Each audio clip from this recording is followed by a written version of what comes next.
click the Window Option Toolbar button to edit the waveform window options. Each waveform window has separate options, so two waveform windows can be enabled, each with different options.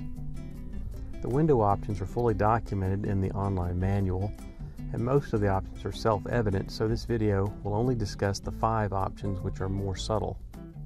Go and bring up the dialog box here, and I'll bring it into the window.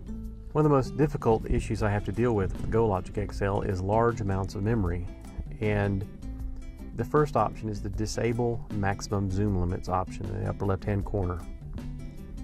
I currently have a trace loaded that has 134 samples, 134 million samples, and the file as saved on my hard drive is 2 gigabytes. And it shouldn't surprise you that that's, at the current times, that's a lot of memory. PCs right now generally have 6 to 8 gigabytes of memory.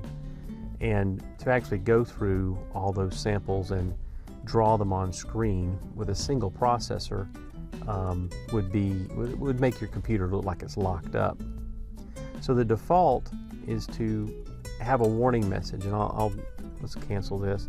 I'm going to start zooming out and show you what happens. As I zoom out, okay, I just hit a limit, and this limitation was calculated based on how many CPUs I have and what my clock speed is.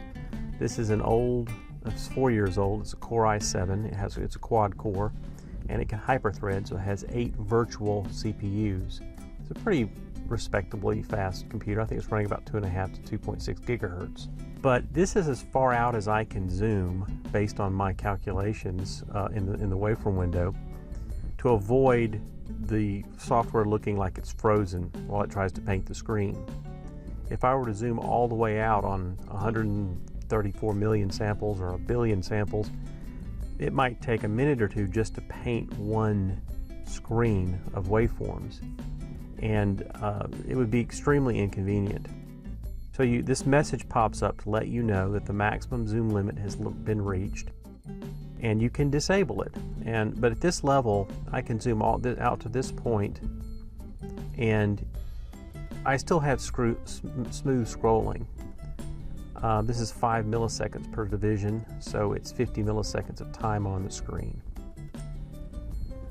If I go in and disable this option, this maximum zoom limit, I can now zoom out to larger levels.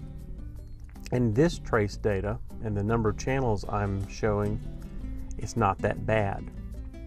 But I know from experience that if you zoom out or hit the zoom all button, on some traces it will make your computer look locked up. I mean, it will just sit here and wait a minute or two for it to paint one screen. So I do not recommend that you disable this option. I recommend that you leave the maximum zoom limit enabled unless you know you have a very fast workstation. The second option I wanted to discuss is the values area. It's often overlooked, and it's a very powerful feature. It's down here in the lower left-hand corner. The default is to hide the value area, but you can show each individual waveform's value, the transition count, rising and falling edges, high pulse, low pulse, all these statistical values on each line. So let's use the transition count and look for an example.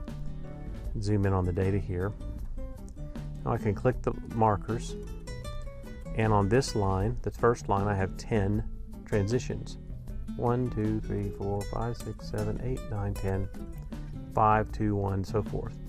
So it's a very neat little feature that most people overlook.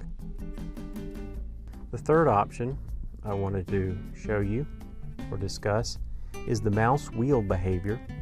Normally, this is the upper right hand corner, normally you can zoom in and out, and it's very effective with the grab and drag scrolling. So you can zoom out, go to a new position, but you can also change it to scroll horizontally like the old GoLogic device did. The wheel mouse scrolled left and right, or you could scroll up and down if you had a lot of waveform lines defined. So this feature lets you customize the mouse wheel.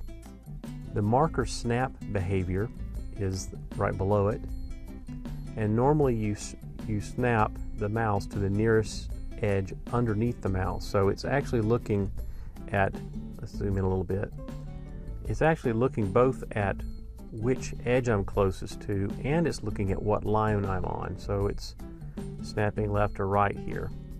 We can go in and the snap to the nearest edge on the screen, now it's looking at all the lines. So there are 8, 9 lines here, and it's going to snap to the closest edge on the screen, all of these lines. I personally don't like this feature, but it's a personal preference. Of course, you can disable snapping, and it will always place the mouse on whatever pixel you click on.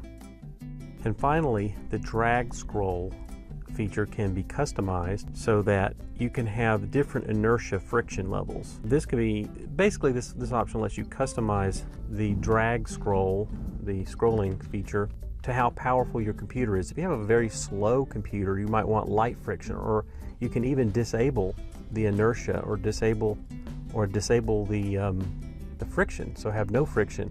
What that means is if I start it scrolling, it never will stop. It'll just scroll to the end of the trace data.